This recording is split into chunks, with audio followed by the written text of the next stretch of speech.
పేపర్స్ని junior జర్నలిస్టులను పట్టుకుపోయి మీరు జైల్లో పెట్టుకున్నారు. ముఖ్యమంత్రి గారు నేను మిమ్మల్ని డిమాండ్ చేస్తూ ఉన్నాను, మీరు తక్షణమే మల్లన్న గారిని అరెస్ట్ చేయకపోతే మల్లన్న గారితో ఈ మాటలు మాట్లాడించింది మీరే అని కూడా తెలంగాణ ఆడబిడ్డలందరూ అనుకునేటటువంటి పరిస్థితి వస్తుంది. మీ కుటుంబానికి ఒక న్యాయం, తెలంగాణ ఆడబిడ్డలందరికీ ఇంకో న్యాయం ఉంటుంది. ఇంత ఆవేదనగా మాట్లాడింది ఆ రోజు అసెంబ్లీలో ముఖ్యమంత్రి గారు. మా ఆడబిడ్డలు అంటారా, మా కుటుంబాన్ని అంటారా? ఇవాళ నేను తెలంగాణ ఆడబిడ్డలు, తెలంగాణ ఉద్యమంలో పనిచేయలేదా? తెలంగాణ బీసీల కోసం పనిచేస్తలేదా? తెలంగాణ అసెంబ్లీలో అంబేద్కర్ బొమ్మ పెట్టాలని దీక్ష చేయలేదా? ఎన్ని పనులు చేసినాం, ఎన్ని విషయాల్లో కొట్లాడినాం, ఎన్ని అంశాల్లో మాట్లాడినాం, ఇంకా మాట్లాడతాం. మాకు అవకాశం ఇస్తే ఆడబిడ్డలకి ఇంకా మాట్లాడతాం.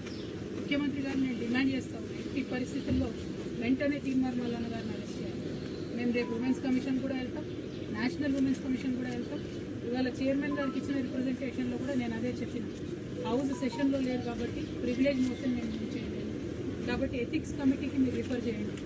అట్లానే చైర్మన్ గారికి డిస్క్రిషనరీ పవర్స్ ఉంటాయి, అంటే చాలా అసాధారణమైనటువంటి పవర్స్ ఉంటాయి.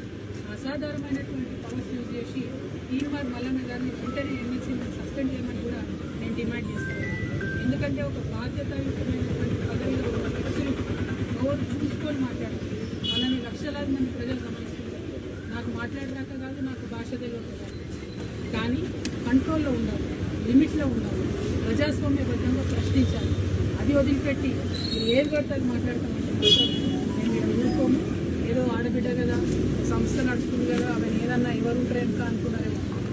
నా వెనుక లక్షలాది మంది తెలంగాణ ఆడబిడ్డలు ఉన్నారు, నా వెనుక లక్షలాది మంది తెలంగాణ అన్నదమ్ములు ఉన్నారు. నేను మామూలు ఆడబిడ్డను కాదు చెప్తున్నా, అగ్గి రవ్వన రగులుతా ఎక్కువ తక్కువ వేస్తే తీర్మార్ మల్లన్న గారు జాగ్రత్త, నేను చెప్తున్నా జాగ్రత్త ఉన్నారు. Thank you. జై తెలంగాణ.